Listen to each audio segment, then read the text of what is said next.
Okay, so yeah, we have been doing this. Well, first of all, hi everyone. Hi. We've been doing this critical points and maxima and minima. One of the things that I did not so maxima and minima.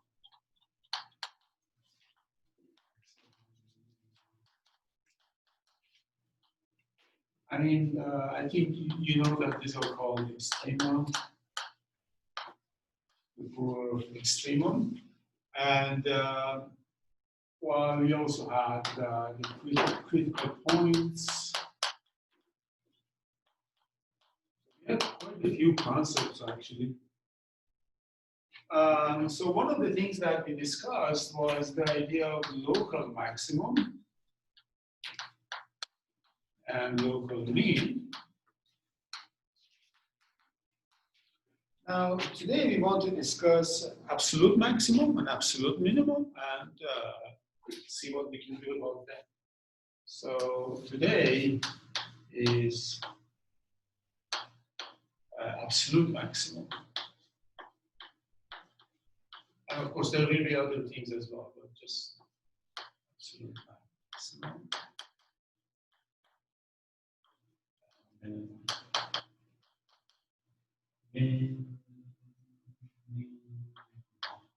Right. So, so the setting is always like this. We have a function from some domain, which is inside R2, or it could be inside R3, by the way, or inside Rn. It doesn't matter. It could be one of these higher dimensions inside R. So let's, to be concrete, let's just fix the first idea inside here. And so imagine there is a point x0, y0. D is such that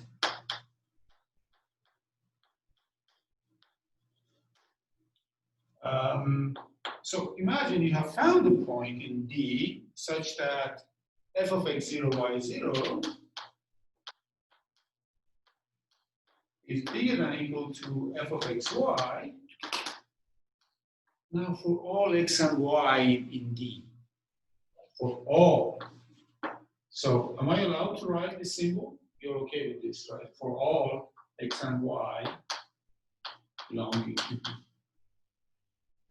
So it means that this function really picks the maximum value at this point. And it's bigger than all other points, right? So in that case, we call x0, y0 absolute maximum. Then x0, y0 is an absolute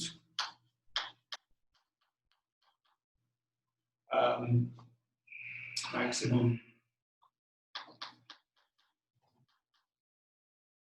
point for f, and its value, so we have to distinguish between the two things, and its value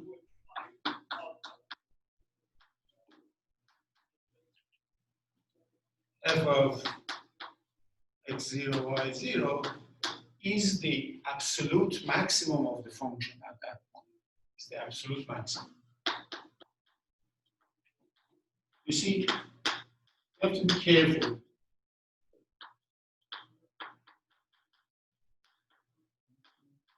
Of f on D.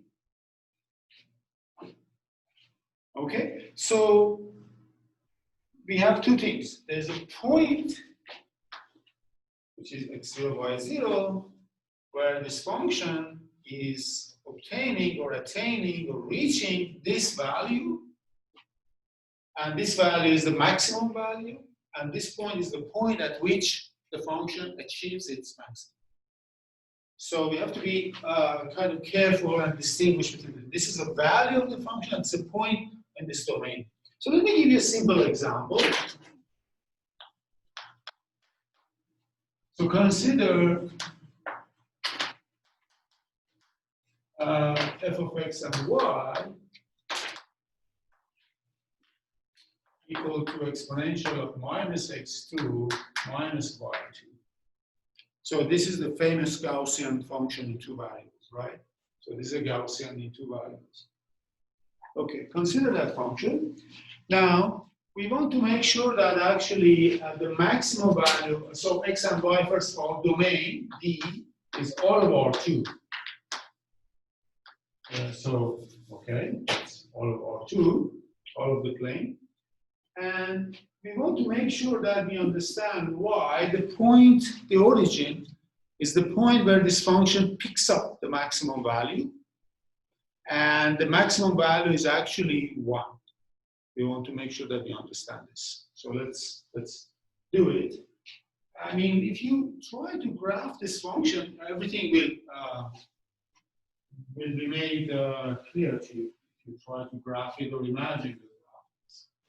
So if you graph this function, so first of all, Gaussian in one variable, Gaussian in 1D.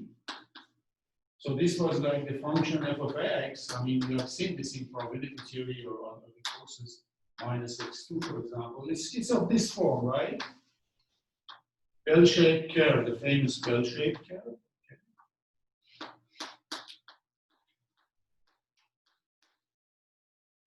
So this is in 1D. But here we are in 2D, and the 2D version is very much like this, except that it's rotated around this y-axis, the whole thing. Well, in this case, it's going to be z-axis, and we're going to get x and y on the plane. Okay, so then in 2D, this is going to look like this. It's like a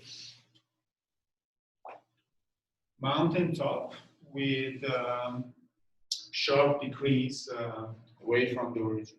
So it's going to be like this.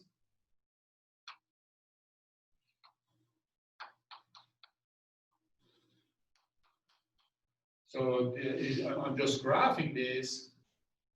This is x, this is y, and this is z. And this is the point 1. So this is point 1, which is 1, of course, is equal to f of 0, 0.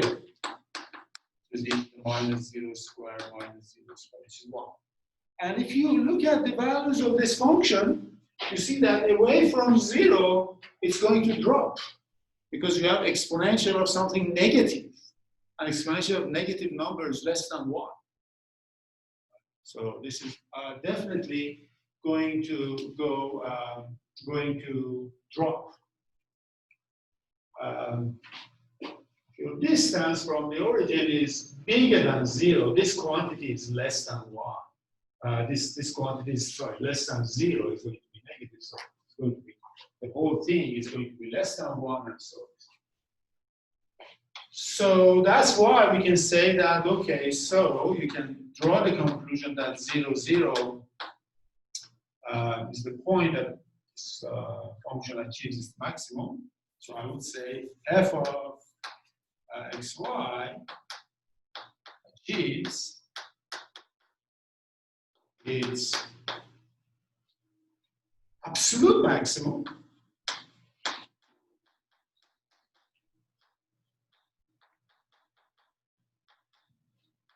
at 0, 0. And the absolute maximum value is 1, right? And absolute max value is 1, which is f of 0. Do you have any questions for this? Yes. How do you justify that?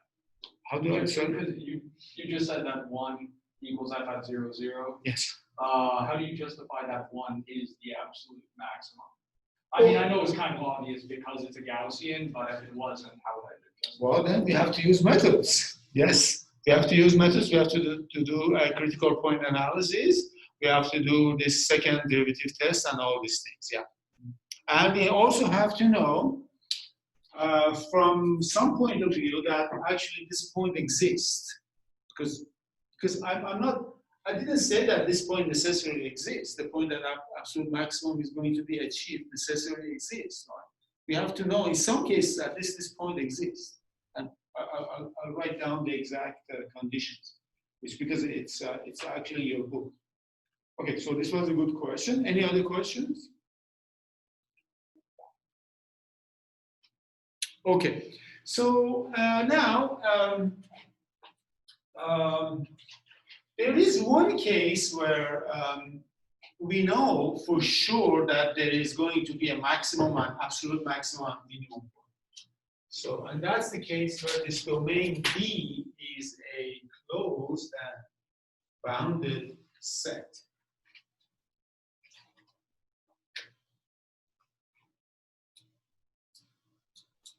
So there is a theorem. Assume D is closed and bounded domain in R2 and F from D to R is a continuous function.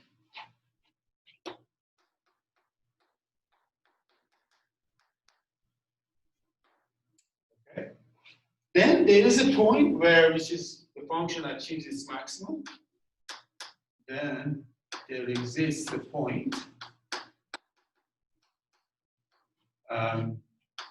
x max, y max, such that f of x max, y max is bigger than or equal to f of x and y for all x and y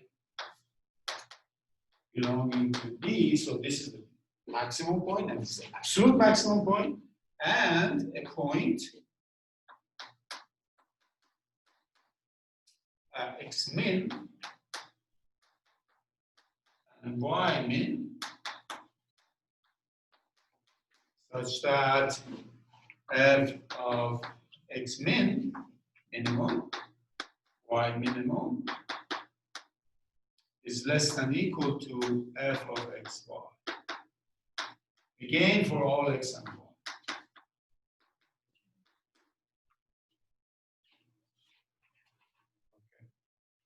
So now let me make some comments about these points. First of all, my first comment is that these points need not be unique. You may have several points where maximum, absolute maximum and absolute minimum is obtained at those points, right? I mean, of course, you can imagine that I just had one mountain top, but you can have several tops, mountain tops, which are exactly at the same altitude.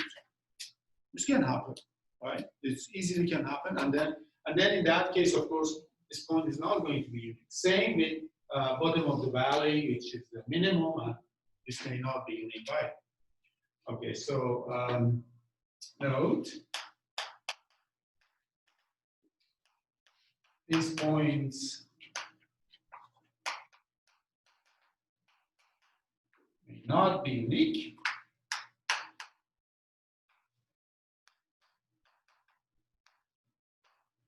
First point. Second point is that if we have a absolute maximum point or absolute minimum point, then certainly we know that that point is at least a local maximum minimum as well, right? Absolute max and min points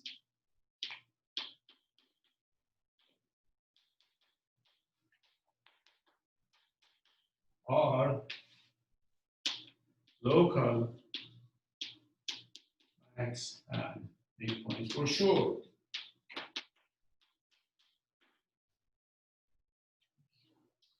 Now, you didn't ask me the absolutely necessary question. It was your prerogative to ask me this question, but you didn't. How come you didn't ask me this question? Nobody asked what is closed set. I use this terminology of closed set. Did I ever define what is a closed set? Did I ever define what is a bounded set? But you didn't ask me. Okay, so let me define what is a closed set before. So these 2 points are clear. Okay, so closed.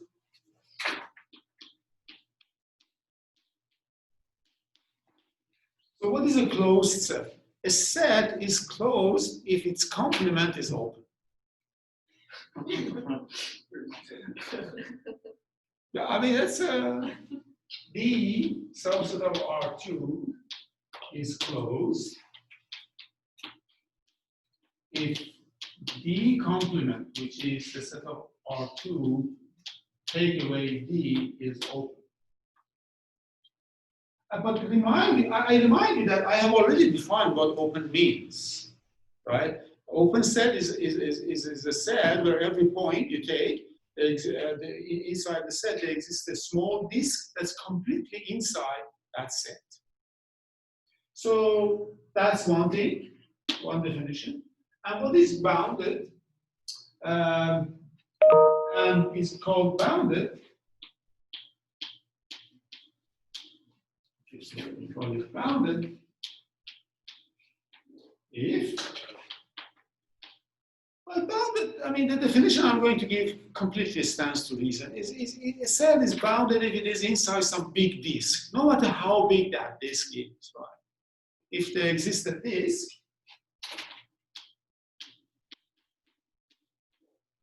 I mean, let me put it like this. If there exists R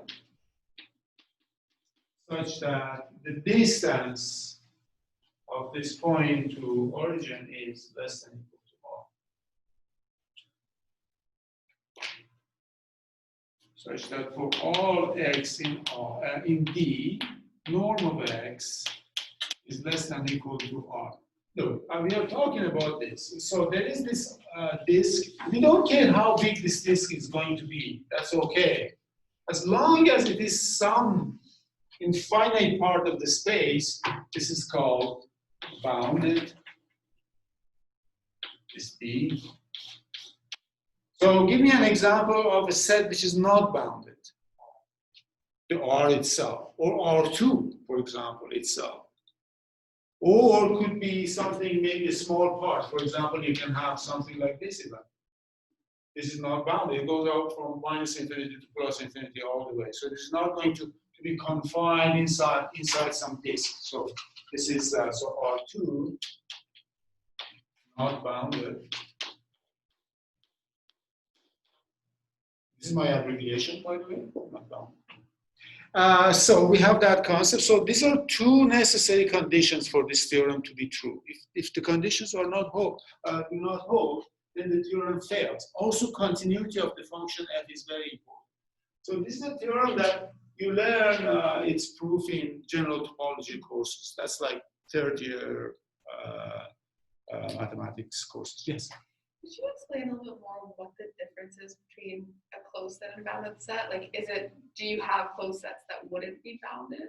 Oh yes, we have closed sets that are not bounded. Yes, that's an excellent question.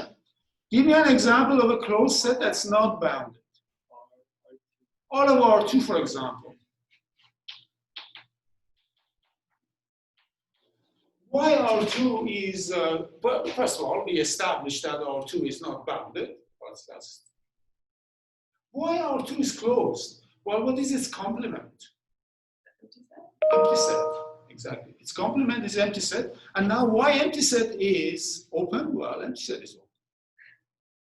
Because there's no point you can reject being or the openness. It's vacuously true. It's a sort of logical statement. So some statement, you make some grand statement about the world, and there is no, and it's preconditioned on some conditions. But if those conditions are not satisfied at all, your statement is correct. You can prove R is open using the definition of the R is open? an empty set. Yeah, you can use the definition. Yeah, of course. Yeah, this can. Absolutely correct. Yes. What's a complement? Oh, the complement is R2 minus D. So it's the set of all points that are in R2 and that are not in D. So it's a kind of common sense complement. Well, it's not a complement in common sense. It's not complimenting me or you. It's the other side. Maybe our better half or what? I don't know. It's your compliment. Yeah. Okay, my compliment. Okay, so this concept, I highly recommend you read these sections in this book because these are discussed in your book. And the reason I'm talking is because it's there. So I feel bad if I didn't talk about it. So it's a good idea to read. Okay, so so at least in this case, we know that this maximum minimum points exist. Now there is just to make these topological discussions a little more even complicated. I will talk about the boundary of this set D. Okay, so what is a boundary of a set D or boundary point?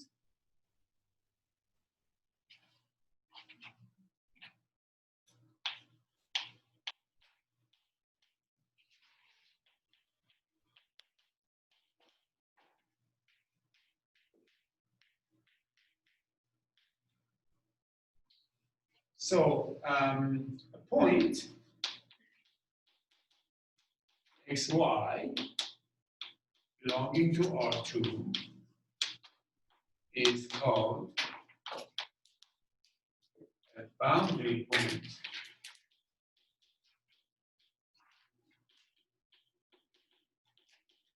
of T if for any disk around that point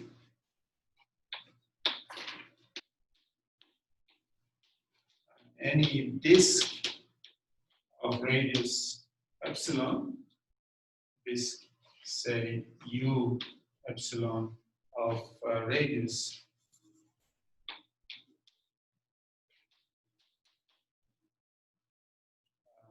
epsilon around xy. So this is the point xy. And for any disk around it, it's some radius epsilon. So this is maybe this is D, and this complement. There should be a point which is outside this D, inside U epsilon, and there should be a point which is in D and inside U epsilon. You mentioned that epsilon is greater than zero. Well, epsilon is always greater than zero. Don't worry about that. Right, epsilon is right. It says epsilon is greater than zero. Sorry? It says epsilon is greater than zero. Oh, actually, I said it. Oh, Yeah, you should. Thank you. Oh, thanks. Okay, so yeah, so what this means? It means that these points are kind of, well, this is the idea of the boundary. You see, it's like boundaries of countries are like this, right? If you're at the boundary point, if you look around, there is always a point from the neighboring country. There's always a point from the other country that you're interested in. So there's all. So you're at the kind of boundary. So this definition makes sense. Now the reason I'm giving this definition is that so these points can be either on the boundary. So let me give you a very simple example. So these are general definitions that can confuse you. I'm sorry, because it's not really proper for this course, but it's in your book anyhow. So so here's an example. Consider disk of radius r, radius 1. So close this. So this D is the set of all xy in R2 such that norm of xy is less than 1. Okay, so this is of course square root of x2 plus y2, right? So when you're talking, of course, this is a good old circle, right? You're just giving it a kind of intimidating name. It's called closed disk. It's really just or circle. So it's of radius 1. So what is the boundary of this disk? Is exactly this circle of radius 1. So inside is this part. This is B. This is the boundary. And the complement is here.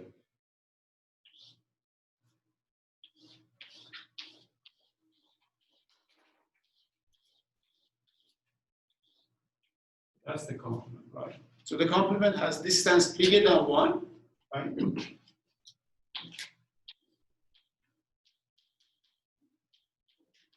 Bigger than 1. Boundary distance equal to 1. And interior distance less than 1.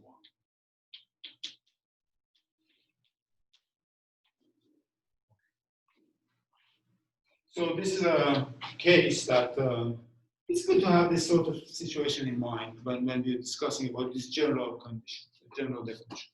Now, if you're at the point that maximum minimum value happens is inside, it's not on the boundary, then that's a critical point. So that's the reason. So kind of raison d'etre for all these definitions is the following observation. Note.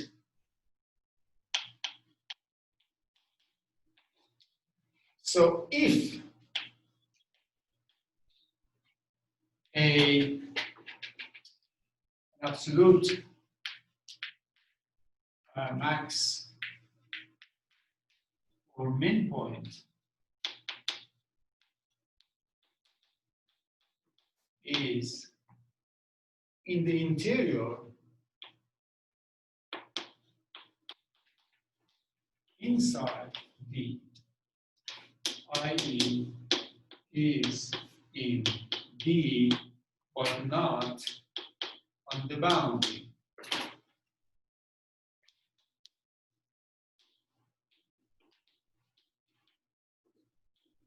So you see, if you are really interior in the interior part, and you have found a point which you know that is a low, is absolute maximum or absolute minimum, then that point is a critical point, and the partial derivatives are 0.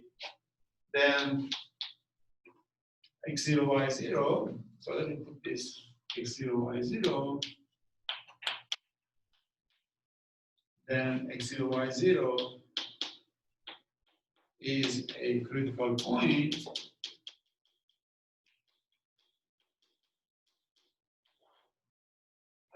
And hence,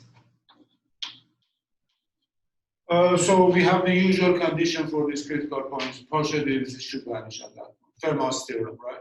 So from that, hence fx at x0, y0 equal to 0, fy at x0, y0 equal to 0. So this is Fermat's theorem. So this is very, very nice, very convenient, right? Because we have got now 2 equations, 2 unknowns, and we stand a chance to solve this, right? So this was from Fermat's theorem.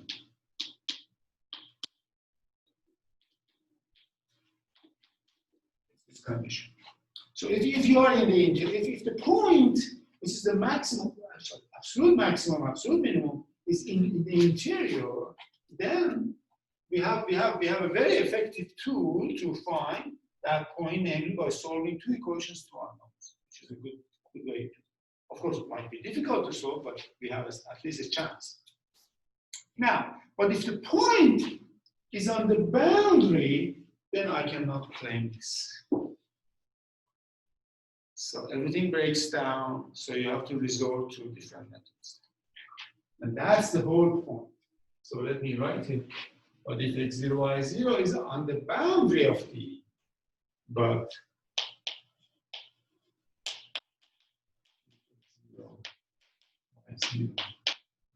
the boundary, because this theorem just told us that there exists a point, and it cannot guarantee that the maximum minimum is on the boundary or is in the interior. So we have to be very careful. But if f of x is on the boundary, then this equation star may not hold.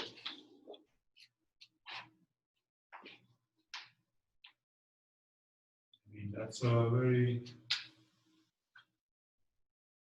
not hold.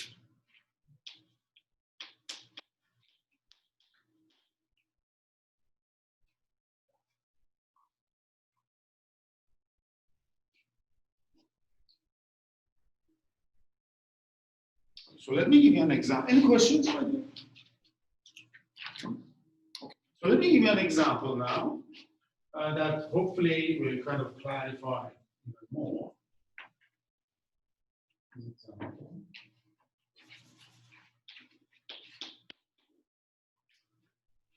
Find absolute min max values of f of x and y equal to 1 minus x2 minus y2 on the set of all xy such that x2 plus y2 is less than equal to 1.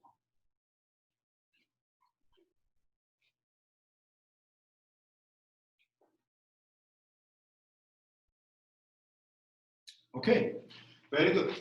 So this is an intentionally kind of tailor-made question so that we can find the solution easily without doing much calculus, but then you're going to test it against these observations. So the question is designed in such a way that you can solve it easily without anything, just common sense, you will be able to solve it. And then we'll check that these points that you're finding really give examples of these scenarios that we have been discussing so far. So that's the point of this question. So at what point, so what is the point where this function is going to achieve its absolute maximum? Remember that D is this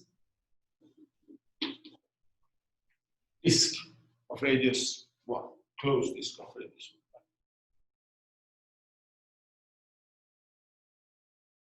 And at which point it's going to be its absolute minimum, yes. Would be the max at 0, 0? The max would be at 0, 0. That's absolutely correct, yes.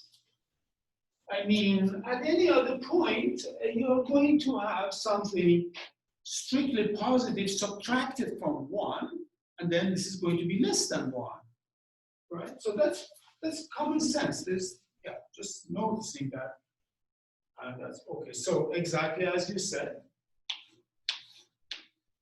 0, 0 is the absolute minimum point, maximum point, sorry. And absolute max value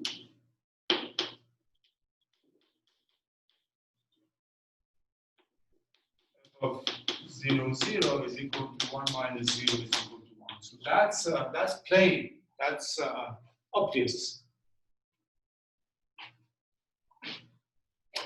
Now I ask, is there any other point in this disk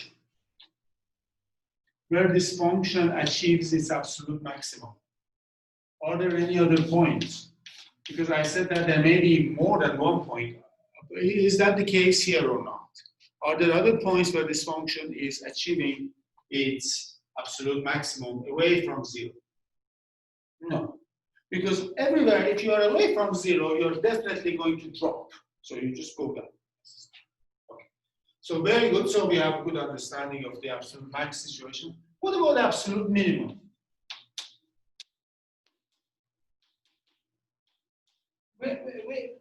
The theorem that the big theorem topology, general topology, I wrote down, tells us that there is a point which this function is going to achieve its absolute minimum Where is that point? Yes. Infinity. But infinity is not part of our universe, unfortunately. Oh, I see. Because our universe is confined to disk. Just close disk radius 1. So then where the absolute minimum going to occur? Yes. Along the boundary. Along the boundary, exactly, yeah, on x2 plus y2 equal to 1, right? This is the boundary. If you are here, your function is going to take value 0.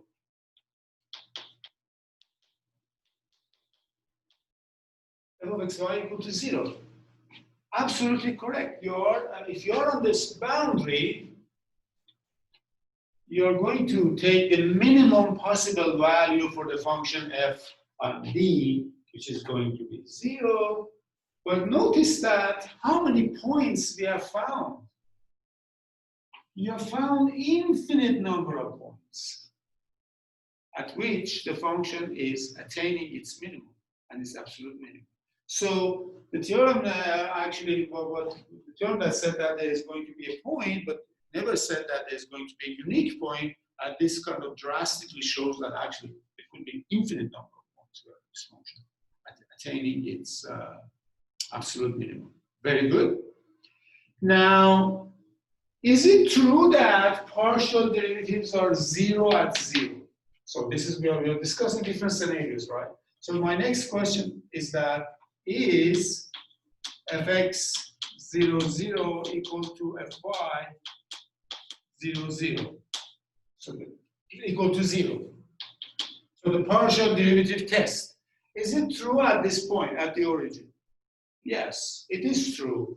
And in fact, you can see that 2x, 2y are the partials and at 0.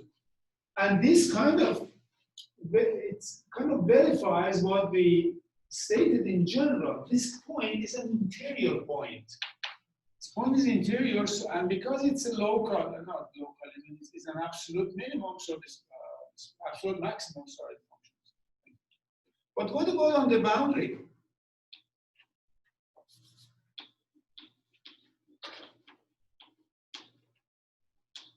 On the boundary.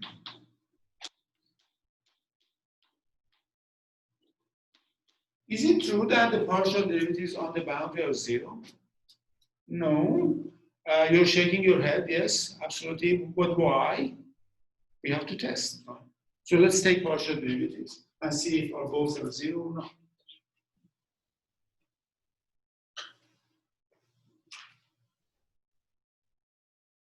So let's look at partial derivatives. So while fx is equal to negative 2x, fy equal to negative 2y. Indeed, if you want to put this equal to 0, you're inevitably going to get only one solution, which is 0, 0, and that happens not to be on the boundary, by the way. So x equal to y equal to 0, not on the boundary.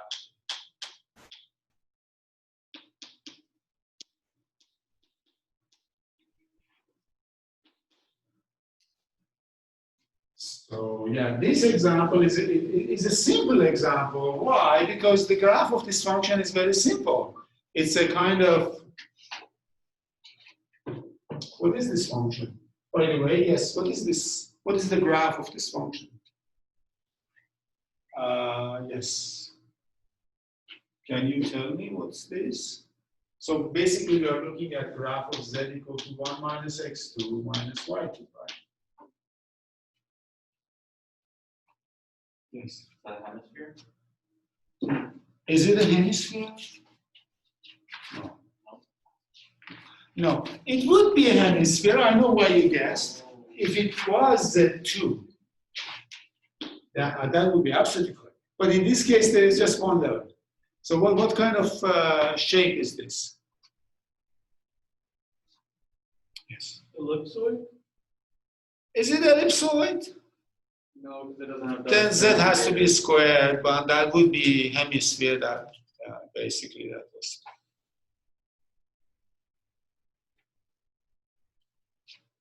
Yes. I don't know. Any other guess from the audience?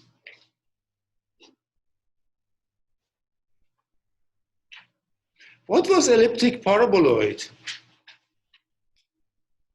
Z equals x squared plus y squared. Yeah. But we don't have that one.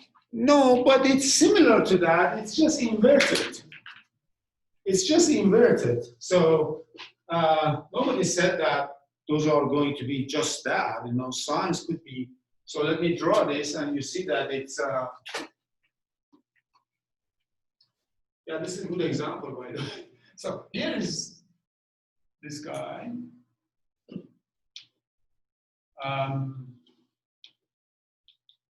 So you are on X or Y plane, and this is your Z. Yes, it's kind of inverted. When you, yeah, it's exactly. So it's a bit like a, what's it called? No, it's not a thimble. No, you know what thimble is? It's not, because thimble would be kind of more. Yeah, it's not. It's too. I mean, too pointy here. So anyhow, so this is our disk D, right?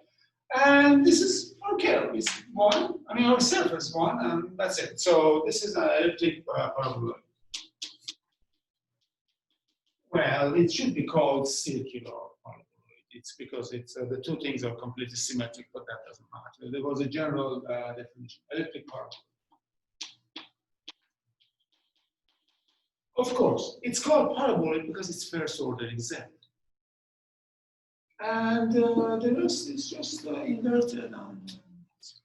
Okay, so if you have this picture in mind, you can immediately answer this question, and you see that at these points on the disk, which is the base of what we have, you see why partial derivatives are not zero.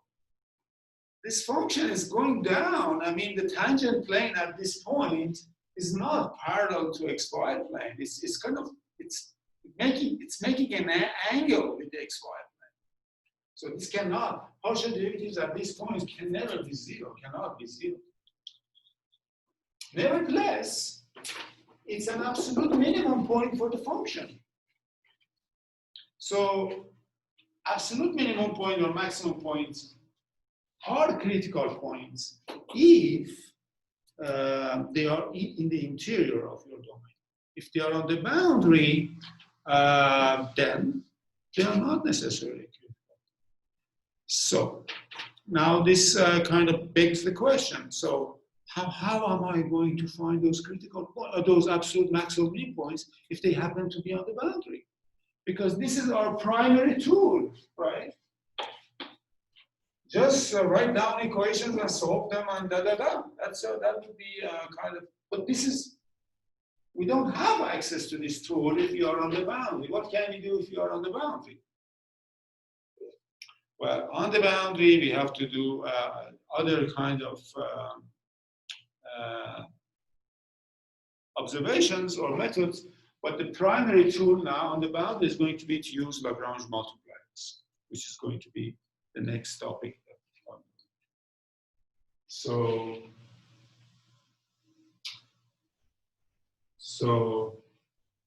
to study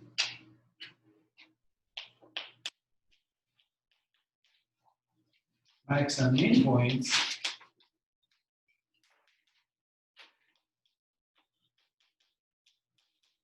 on the boundary,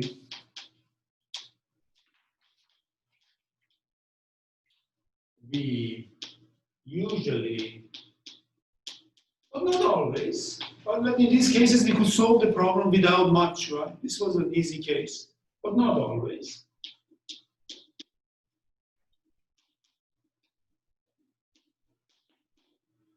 We usually use Lagrange multipliers that I'm going to discuss soon.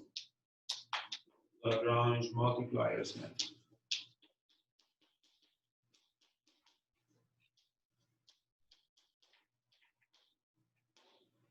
It's going to come next. So this is a great way to think about the utility and the importance of Lagrange multipliers. It really helps us to solve this sort of more difficult problems where you are on the boundary and you cannot use these simple equations. But we will find equations still. Those equations are Lagrange equations, and they are kind of a little more complicated than that, but they are essentially of the same nature, those equations, Lagrange multiplier equations. They are generalizations of these equations. We'll see that soon. We'll see that soon. Any questions? Okay. No? No questions? Yes. For this particular case. For this particular Could case, you yes. say, since the partial derivatives are constantly decreasing, and they're decreasing at the boundary, you could infer that the boundary is an absolute min, because they've been decreasing up until there. Yeah. So yeah, exactly. But no, you can say that exactly. And this is kind of similar to the situation in one variable case, by the way. I mean, it's always good to have one variable case in mind. I mean, calculus 1000 in mind.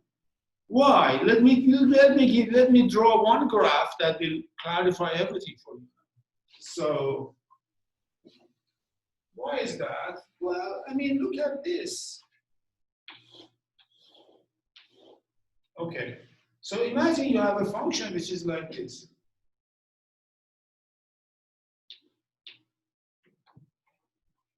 Okay, so where is the absolute minimum of this function? At what point? At this point is achieved, right? So this is 0, this is 1, this is f, right? Is the derivative at this point 0? No, of course it's not. Where is the absolute maximum of this function? Is that 1? Is the derivative 0 at that? No. There is a slope which is non-zero. But what are local minima and maxima? How many local minimum points we have? 1, 2, 3. Yeah, these 3 points are local minima. And the derivative indeed as those points are 0. What are the local maxima? Well, these are the points. And those points are also 0. So everything we discussed in this two-dimensional and three-dimensional case is really just a kind of generalization of these two dimensions and three dimensions. So please have this picture in mind always when you're thinking about this point, and then also you can have analogs of this with mountain tops and valleys and these things, and then on the boundaries, and so you will get nice pictures. Yes. So in this case, would the absolute maximum on the boundaries not be considered local extrema? It is a local extremum. It is still because, as I said, absolute maximum is. But the result that we had about local extremum, this Fermat's theorem, there was one condition. It was precondition on one thing, which was that the function has to be defined in an open neighborhood of that point. So you have to be able to approach the point from all sides in order to conclude that the partial derivative is 0. If you cannot do that, then you cannot. Yeah, so if you asked us to identify the local minimum, you would include the point at 0? Yes. I would say this and all these things. There could be many. I mean, there could be another situation, right? Like here. I mean, nobody said that the absolute maximum has to be on the boundary. I mean, you can have something like this. I mean,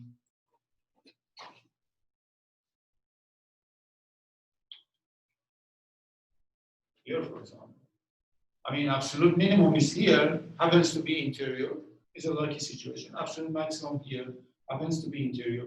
These are other minima, these are only local. And this point is of no particular nature. It's just between these values. It's neither local maximum, local. Well, I mean, you can say here is the local minimum because it's smaller than its neighborhood, but but still, because it's on the boundary, the theorem does not apply.